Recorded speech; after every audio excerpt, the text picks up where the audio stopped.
Okay, hi there, Addie. Happy Friday the 13th today. Today we're going to go over lesson number 34, and it is about greatest common factor. And here's another little meme about short people, because me and you, we're both in that category together, right? Short people, we maintain a great perspective on life because we're always looking up. See, it's so positive. It's a good thing, the way that we are the way we are. All right, let's jump in and talk about greatest common factor. So last time we talked about factoring, which is breaking up a number like this one, 210, into chunks that can be multiplied together, and those are called factors. And if you do that with this, the way I kind of do it, you'll remember, is, oh, that's an even number. I'm just going to divide it by 2. And then I'm left with 105. And then I notice that that's going to be divisible by 5. So it would be 5 and 21, I think. And then 21, I recognize that one as a math fact because it's 3 times 7. So that's kind of how I do it. And then my factors are going to be 2, 2, 3, 7, all of those prime numbers. Okay, so these are called numerical factors. They have a name: the 2, the 3, the 5, the 7. Here there is the same numbers, it's just put in order from least to greatest.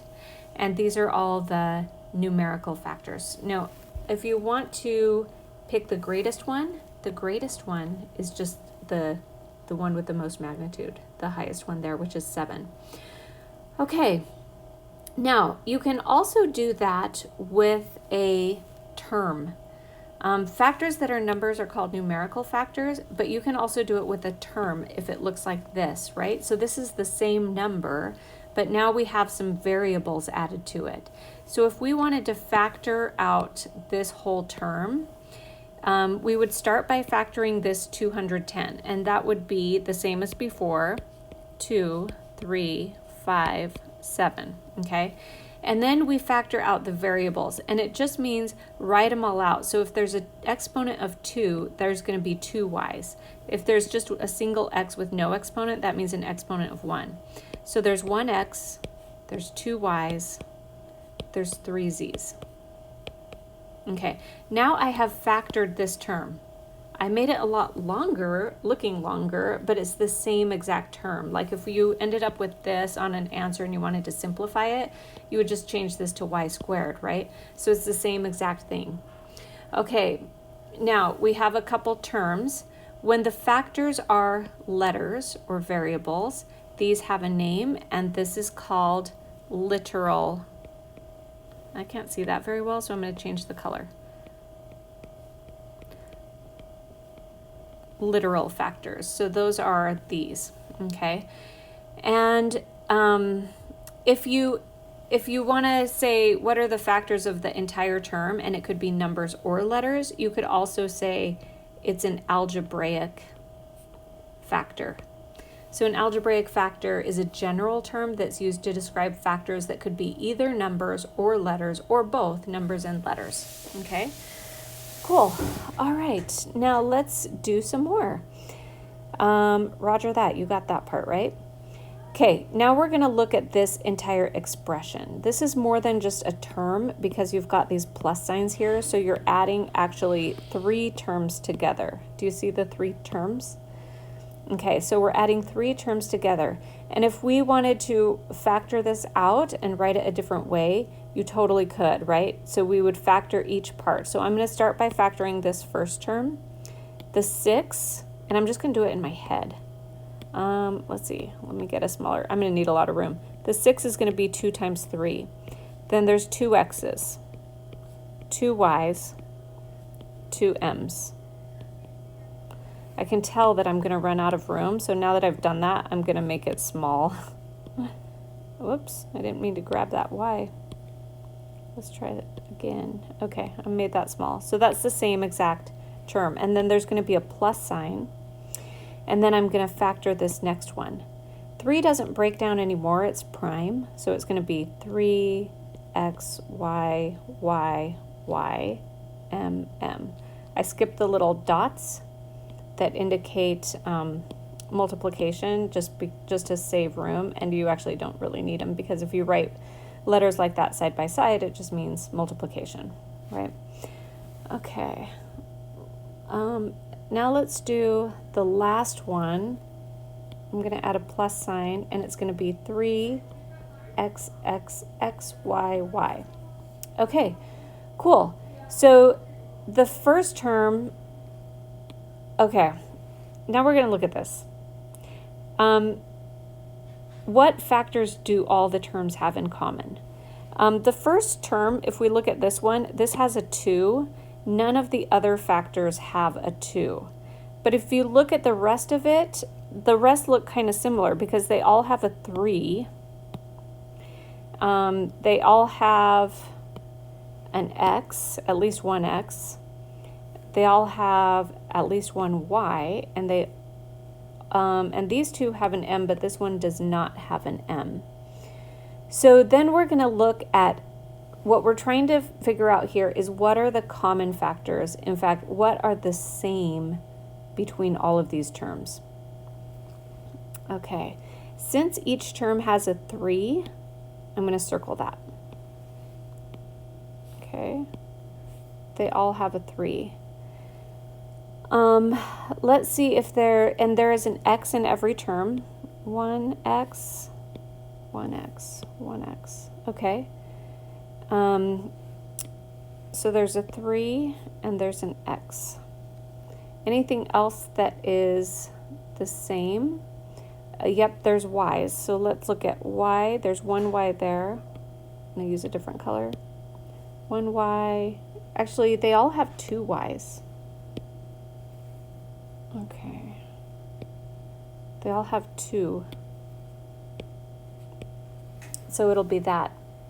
So this is the greatest common factor, 3xy squared, between all the terms. Okay? That's all we're going to do today. We're going to find the factors, figure out what's the same, that makes it the common factor, and then sometimes you'll have to choose the greatest common factor. But this is it. This is how you find the greatest common factor. Okay, so let's jump in.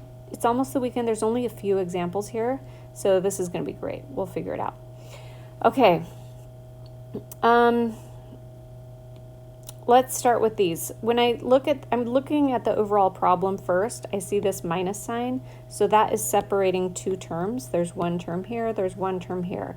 I'm going to start with the numbers or the coefficients. 8 can be 2 times 4, and 12 can be 3 times 4. I could break that down further. In fact, let's just do it. 2 times 2 times 2, and this is going to be 3 times 2 times 2. Okay. Now let's go ahead and pull out the z's. The first one has, well, let's just write them out. 1, 2, 3, 4. 1, 2, 3. I'm going to have to separate these a little bit more.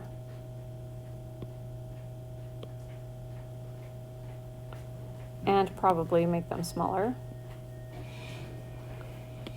There's 2 m's. There's 1 p right there. And on this one, there's 4 m's. And I'm just going to write 2 p's down there. All right, now what is the same? They both have 2 2's. So when I write the greatest common factor, I'm not going to write 2 times 2. I'm just going to do 4. I just multiply them. Now, how many z's are the same? 3 here, 3 there. So I'm going to write z cubed. How many m's are the same? Only 2 are the same. So I'm going to write m squared. And only 1 p is common between the 2 terms. So this is the greatest common factor, and that's the final answer. Okay, let's do one more, even though it's Friday the 13th. I know. Let's try and do this in our head. This one is going to be 4 times 1, and this is going to be 4 times 2. So the common thing between the two of them is the 4. Okay, this has an x squared, and this just has 1x. So there's only 1x that's common between both things. Okay, this has y cubed, and this has y squared. So the only thing that's common is y squared. this has one z and this has three z's. So the only thing that's common is the one z, and that's the final answer. Much easier that way, right? Let's try and do this last one in our head, and this is the last one. So overall, I'm going to take a look at the whole thing. There's three terms, 1, 2, 3. So you have to find what is common between all of them. As far as the coefficients, there's a 16, there's a 4, and there's a 2. So the greatest common factor is going to be 2 because that's only present in this one. And you have to choose something that is common between all the terms. So now I took care of the coefficients. If I don't want to get confused, I'm going to cross those out. Okay, now what is the same that is next? We've got x's, we've got x squared, x cubed, and x squared. So the only thing that's common is x squared. So I'm going to pull that one down, okay? And then the next thing that we're looking at is this y. There's a y in every term, so that's good, but this first one only has one y. So I'm going to take that one y. That's it.